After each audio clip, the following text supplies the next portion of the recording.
সকালে বিশ্ববিদ্যালয় স্টেশনে হুইসেল বাজিয়ে এসে ভিড়ল শাটল ট্রেন। নেমে আসে শত শত শিক্ষার্থী। মুহূর্তেই ভিড় জমে যায় 0 পয়েন্টে। দীর্ঘ ৩ মাস পর রোববার আবার সেই চিরচেনা রূপ ফিরে পেল চট্টগ্রাম বিশ্ববিদ্যালয়। আনুষ্ঠানিকভাবে শুরু হয় একাডেমিক কার্যক্রম। সব বিভাগে শুরু হয়েছে ক্লাস। দীর্ঘ সময় পাঠদানের বাইরে থাকা শিক্ষার্থীরাও উচ্ছ্বসিত ক্যাম্পাসে ফিরতে পেরে। বিদ্যালয় খোলার সিদ্ধান্তকে সাধুবাদ জানিয়ে তারা বলছেন, দ্রুতই ক্ষতি পুষিয়ে নিতে প্রয়োজনীয় পদক্ষেপ হাতে নিতে হবে। দীর্ঘদিনের অপেক্ষার পর আজকে সবাই একত্রিত হয়ে সত্যি অনেক ভালো লাগছে। তাদের রক্তের বিনিময়ে আমরা স্বাধীন ক্যাম্পাস পেয়েছি, তাদের স্মরণ করেই আমরা আমাদের একাডেমিক কার্যক্রম শুরু করতে চেয়েছি। অলরেডি 2-3 মাসের সেশন জটে পড়ে গেছি আর কি।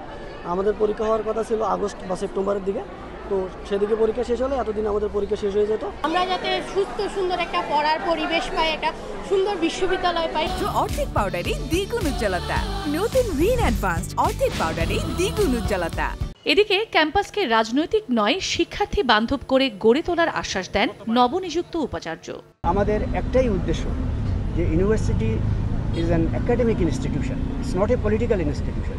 কাজেই ইউনিভার্সিটির একাডেমিক ইমেজ, আমরা কেন এটাকে নেতা তৈরির ফ্যাক্টরি বানাবো? আমরা এটাকে যোগ্য গ্রাজুয়েট তৈরির কারখানা তৈরি করতে চাই। এর আগে ছাত্র আন্দোলন চলাকালীন 16 জুলাই থেকে অনির্দিষ্টকালের জন্য বন্ধ ঘোষণা করা হয় চট্টগ্রাম বিশ্ববিদ্যালয়। সময় সংবাদ, চট্টগ্রাম।